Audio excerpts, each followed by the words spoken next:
I really might just die alone because you guys really were not lying when you said that ugly men just treat you better. But I will not subject myself to that. It's just not going to happen. I would rather die alone.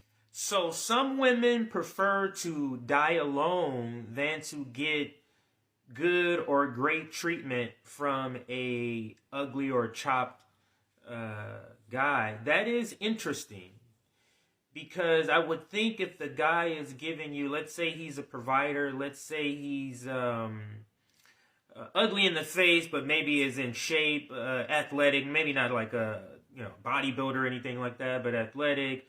He's the height, like, but his face is ugly. Are you telling me that you would rather not have that? You'd rather die alone?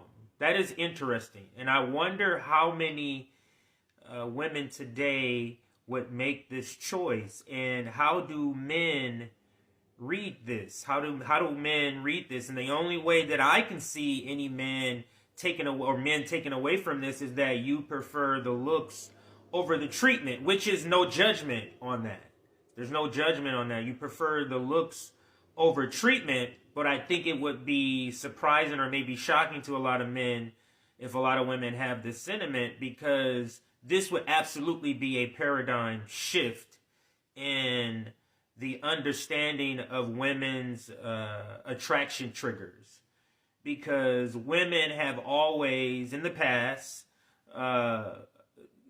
if they had the choice between financial security, stability, a luxury lifestyle with an ugly man versus the opposite, a good-looking man but just living an average or below average sort of lifestyle, most women used to pick the first option because the treatment, the experience, the lifestyle would be more important. That's what women, the understanding that I had about this topic. But it's interesting to hear that this is the way some women are thinking that. And the way she describes it is almost like she said I wouldn't subject herself to that, or she wouldn't subject herself to that. That is an interesting way of describing that dynamic, almost like it's torture. And the last point I want to make is you would really want to die alone other than to get good treatment and from an ugly person. So you got three check marks, right? You're getting good treatment, you're not dying alone, but you just don't have the